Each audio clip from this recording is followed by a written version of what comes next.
12.5 million Africans were forced onto slave ships. 2 million died before even reaching America. For over 250 years, laws written in ink and enforced with whips stripped every right, turning human beings into property with no hope of justice or escape. The daily brutality was unimaginable. Hours of labor that broke bodies, deliberate starvation, families torn apart in moments, all legally protected. The truth is, you wouldn't last 24 hours in black slavery times because the system wasn't just cruel. It was engineered to destroy you. What made survival in that world possible for some? And why would it remain out of reach for anyone today? The transatlantic slave trade operated on a scale that defies comprehension. Over 12 million African men, women, and children were forced onto ships bound for the Americas between the early 1500s and the end of the 19th century. Of those, nearly 2 million perished before reaching land, their bodies discarded into the Atlantic, casualties of disease, starvation, and violence. The survivors arrived in the New World not as people, but as cargo, counted, priced, and insured against loss. In August 1619, a Dutch vessel anchored off Point Comfort, Virginia, carrying about 20 Africans. This landing marked a quiet beginning to a system that would become central to the colonial economy. Shipping logs from British and Portuguese captains recorded their human cargo by weight and number, with mortality rates sometimes reaching 20% per crossing. Merchants factored these deaths into their ledgers as spoilage, no different from rotted grain or broken tools. Once ashore, Africans were auctioned to the highest bidder. Children as young as 5 stood naked beside adults, examined like livestock. The price of a healthy young man in Virginia could fetch the equivalent of a year's wages for a skilled English laborer. The economic logic was stark. A single enslaved person could produce many times their purchase price in tobacco or sugar within a few years. The legal language that developed in the colonies reflected this commodification. By the early 18th century, colonial statutes described enslaved people as real estate, heritable, mortgageable, and transferable like land. In the eyes of the law, a person became an asset to be used as collateral for loans or divided among heirs. The Virginia General Assembly's 1705 Slave Code made this explicit, stating that all slaves would descend to heirs, according to the manner and custom of land of inheritance. The scale of this system transformed the Atlantic world. By 1750, the value of enslaved people in the British colonies rivaled the value of all land and buildings combined. Ships left Liverpool and Bristol packed with trade goods, returned months later with gold, ivory, and, most profitably, human beings. The profits fueled the rise of port cities and underwrote the wealth of planters from Charleston to Barbados. Each transaction reduced a life to a line on a balance sheet. The forced movement of millions, the deaths at sea, and the relentless drive for profit laid the foundation for a system in which people were not only bought and sold, but bred, mortgaged, and inherited, property in the most literal sense. This was the economic engine that powered the rise of the plantation South, and it began with the transformation of human beings into cargo. In the early 18th century, Virginia's lawmakers crafted statutes that did not merely regulate slavery. They engineered a legal architecture designed to erase personhood entirely. The 1705 Virginia Slave Code declared that enslaved people would be held, taken, and adjudged to be real estate, making their lives legally indistinguishable from land or livestock. This was no technicality. It meant that a human being could be mortgaged, seized for debt, or divided among heirs, just as one might parcel out an acre of tobacco field. For planters, this classification ensured that enslaved people descended with property, consolidating wealth and power within elite families. For the enslaved, it stripped away any notion of legal selfhood. The law's reach was total. Enslaved people could not testify against whites, own property, or enter contracts. Teaching a slave to read was a criminal act in most southern states. Movement required written permission, and any attempt to flee could lead to mutilation or execution. The Fugitive Slave Act of 1850 extended this legal straitjacket across state lines, compelling even free states to return escapees on the mere word of a claimant. Local patrols in states like North Carolina were granted authority to search homes, detain suspects, and enforce curfews, creating a climate of constant surveillance.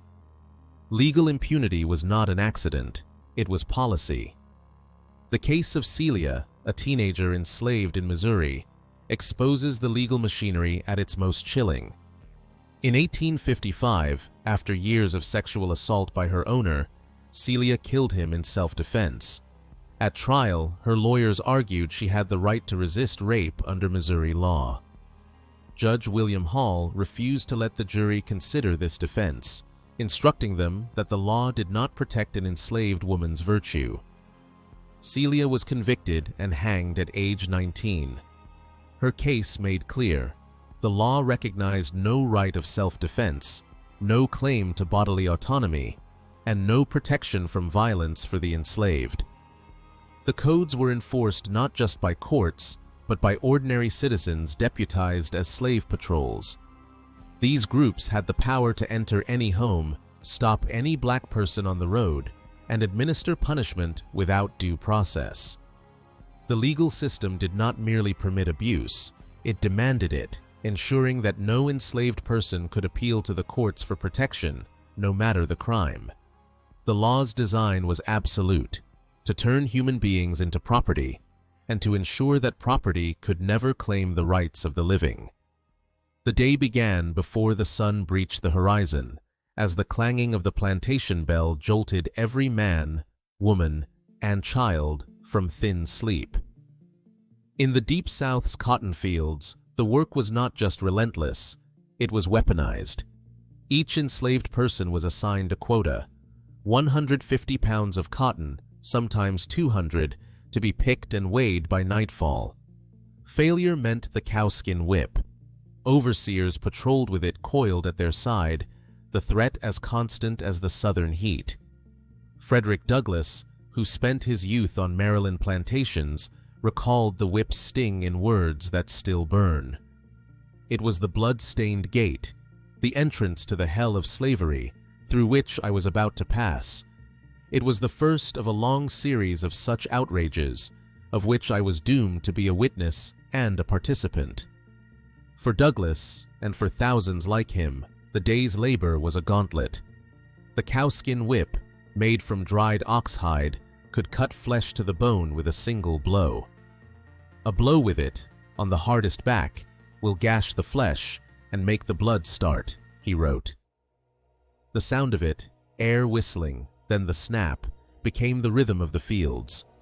Work did not pause for age or condition. Children as young as 7 were put to picking. Pregnant women bent over rows until the day they gave birth, then returned with wounds still raw. The pace was dictated by the overseer's ledger. Each basket was weighed at dusk, every shortfall tallied. If a worker picked more than their quota, the new weight became their baseline. The system punished both failure and success, driving bodies beyond exhaustion, robbing every ounce of strength. The fields themselves were a hazard. Cotton bolls tore skin, leaving hands raw and bleeding. Insects swarmed, the southern sun blistered necks and backs, and the air was thick with dust. There was no break, no shade, no relief, only the knowledge that a missed quota meant the whip, and too many missed quotas meant worse. Douglass described the exhaustion that followed. I was broken in body, soul, and spirit. My natural elasticity was crushed, my intellect languished, the cheerful spark died. The dark night of slavery closed in on me. This was not labor as most would know it. It was a daily ordeal designed to break the will as much as the body, enforced by violence and fear. In the Cotton South, the day did not end when the sun went down. But only when the last pound was weighed, the last lash struck, and the fields fell silent but for the sound of breathing, ragged but alive for another dawn. Noon brought no relief from the fields, only a shift in suffering. The cabins assigned to enslaved families were built for containment, not comfort, windowless, dirt-floored, and barely large enough for a dozen people to crowd together at night. Archaeological digs at former plantations reveal these spaces sometimes measured less than 200 square feet, with as many as 10 or 12 people sharing each cramped room. Straw pallets or rags on the floor served as beds. Furniture was a rarity. A single battered pot or handmade cup might be the only personal possession. The air inside was thick and stale, especially in summer, and the walls offered little protection from cold or rain in winter. Clothing was rationed to 1 or 2 sets per year, coarse and threadbare, leaving children and adults alike exposed to the elements. Food rations were measured for survival, not nourishment. Cornmeal and salt pork scraps made up the bulk of the diet, distributed weekly in quantities just enough to keep people working, but not enough to stave off hunger. Some enslaved people risked punishment to hunt at night or tend secret gardens, but many went to sleep hungry. Medical care was almost non-existent. Injuries from the fields, infections, and chronic illnesses were often ignored unless they threatened a person's ability to work. When so-called treatment did arrive, it could be as dangerous as the ailment. Dr. J. Marion Sims, now called the father of gynecology, used enslaved women as experimental subjects in Alabama. His surgical notes describe how he operated on women like Anarcha, Lucy, and Betsy, sometimes performing more than a dozen procedures on the same woman, always without anesthesia. Sims wrote that Lucy nearly died from blood poisoning after one such operation, yet he continued his experiments, believing black women felt less pain. Harriet Jacobs, who later published her story under the name Linda Brent, spent 7 years hidden in a crawlspace barely 9 feet long and 3 feet high to escape sexual violence from her enslaver. She wrote of the constant fear, the crawling insects, the stifling heat, and the knowledge that even this misery was preferable to the abuses that awaited outside. For many, so-called rest was a brief pause in hardship, not a chance to recover. The midday break, if granted, was a few minutes to swallow cold rations before returning to the fields. The cycle of deprivation was as calculated as the violence, a daily reminder that even a moment's comfort was rationed, controlled, and always at risk of being taken away. At dusk, the slave auction yard filled with the sounds of shuffling feet and hushed voices. Families waited in rows, eyes fixed on the ground, as buyers circled and pointed. A child's hand slipped from her mother's grasp as the auctioneer called her number. The mother reached, only to be pulled back by a rope. Her cries mingled with the bidding. $50, $70, $100. The sale was final. The child led away, her name replaced by a number in a ledger. Records from Richmond and New Orleans show that the sale of children apart from parents was not an exception, but a daily occurrence. Historians estimate that between 1/3 and 2/3 of enslaved children in the Upper South were sold away from their families before emancipation. The trauma left no visible scars, but it carved deep wounds. In the 1930s, the DuPA interviewed formerly enslaved mothers who described the moment their children were taken. "They tore my baby from my arms. I never saw her again." One woman whispered, "They say a mother's grief don't last, but I still see his face every night." The psychological toll reached far beyond the auction yard. Modern studies compare the trauma of family separation under slavery to the effects of war or abuse, with symptoms echoing what psychologists now call complex PTSD. The constant threat of separation, never knowing if a loved one would be sold at dawn, created a state of unending anxiety. Children learned not to attach too closely. Parents steeled themselves against hope. Some mothers, forced to watch their children sold, were punished for their grief, lashed for crying too loudly, beaten for refusing to let go. This generational wound did not heal with time. Research on post-traumatic slave syndrome traces patterns of vacant esteem, fractured trust, and generational grief back to these forced separations. The pain was not only private, but public, a spectacle for profit and a warning to others. As night fell on the auction block, the silence that followed was heavy with loss, carried forward in the memories of those who survived and those born in the shadow of that loss. On a January night in 1811, the cane fields of Louisiana erupted in rebellion. Nearly 500 enslaved people, led by Charles DeLand, armed themselves with farm tools and makeshift weapons and marched toward New Orleans. They torched plantation houses and sugar houses along the German coast, gathering more supporters with every mile. White militias and federal troops responded with overwhelming force, killing dozens in the fields and executing at least 44 more after brief trials. Heads of the executed were displayed on pikes for miles along the levee, a warning to others, but also a testament to the scale of resistance. Acts of defiance took many forms beyond open revolt. In 1848, Ellen and William Craft risked everything to escape Georgia. Ellen, light-skinned enough to pass for white, disguised herself as a wealthy, disabled gentleman. William posed as her servant. Together, they traveled by train and steamer through the heart of the slave South, arriving in Philadelphia on Christmas Day. Their journey, meticulously planned and daringly executed, exposed the absurdity of the laws that defined blackness and bondage. Harriet Tubman, born into slavery in Maryland, found freedom in 1849, but returned south at least 13 times. She led more than 70 people to safety, guiding them by night on the Underground Railroad. Tubman carried a pistol and threatened to use it on anyone who lost their nerve, knowing that hesitation could mean death for all. Slave catchers placed a $40,000 bounty on her head, but she was never captured. Tubman's courage became legend, her name spoken in whispers among those still in bondage. Resistance was not always dramatic or public.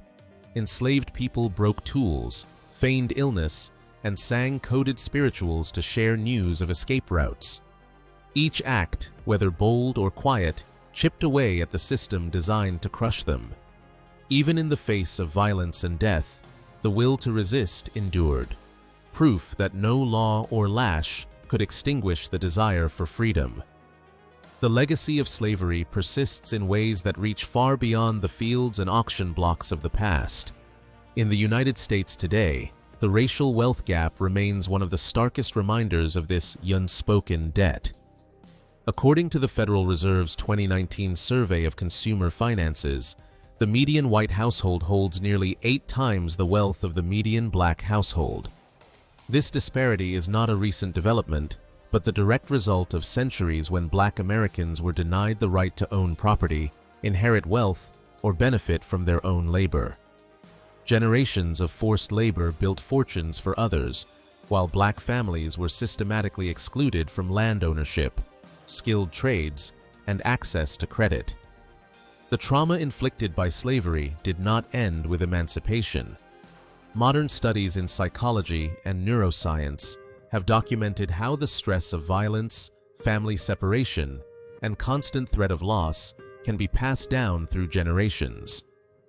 Researchers examining post-traumatic slave syndrome find patterns of anxiety, hypervigilance, and mistrust that echo the survival strategies once necessary under bondage. These patterns are not simply remnants of the past. They are responses to ongoing discrimination and social barriers rooted in slavery's aftermath. The consequences are visible in home ownership rates, educational attainment, and health outcomes. Black Americans are less likely to own homes, more likely to experience chronic health conditions, and face persistent barriers to generational wealth. Even after the civil rights era, redlining, job discrimination, and unequal schools have reinforced the economic gulf first carved by slavery. The wealth gap is not just a statistic. It is a living measure of promises broken and justice deferred, carried by families whose ancestors endured the unimaginable and whose descendants still bear the cost. Of the 12.5 million Africans shipped across the Atlantic, only about 10.7 million survived the Middle Passage, each then facing a daily reality defined by law as property, not person. Records show enslaved people endured 15 to 18-hour workdays, brutal whippings, and the constant threat of family separation, as documented in court cases like Celia's and survivor testimonies from the UPA archives. Despite clear evidence of these horrors, many personal stories remain undocumented. The daily experiences of millions were never written down, and some legal records are lost or incomplete. Today, measurable legacies remain. The racial wealth gap persists, and studies confirm the transmission of trauma across generations. Historians agree that slavery's purpose was to break the human spirit for profit, making survival itself an act of resilience. The facts are undeniable. No modern person could endure the full system of American slavery. To understand this past is to confront its ongoing impact and recognize the strength of those who survived.